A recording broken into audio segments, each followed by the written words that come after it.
in that direction?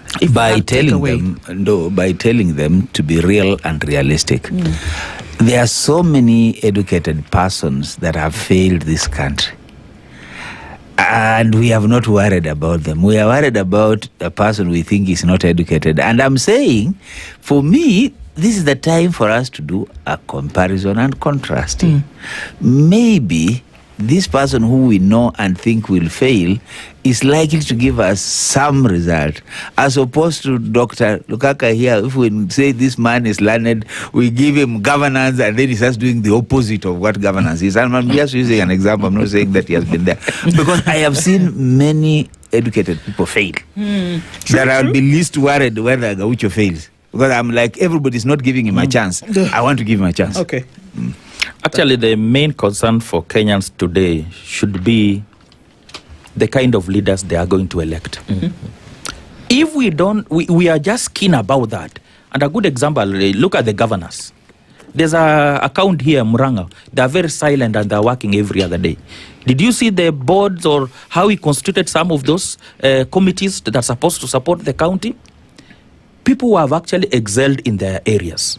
So this is a concern and maybe a learning point across all other sectors. When you bring people with the right competence and align them, you basically see improvement in terms of service delivery.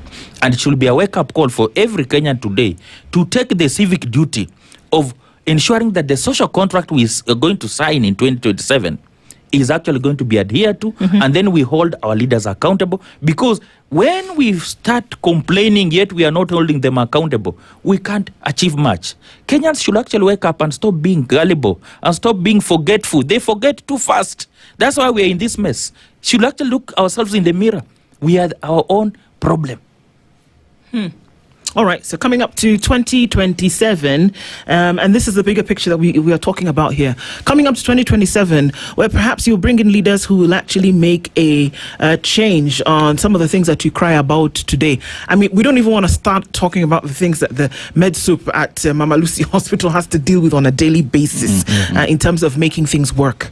But then, again, zooming out and looking into the country in the future, the decisions you make about who you bring in to be your leaders from the ward level up until the presidency has a lasting effect on how constitutionalism, for example, will be lived out.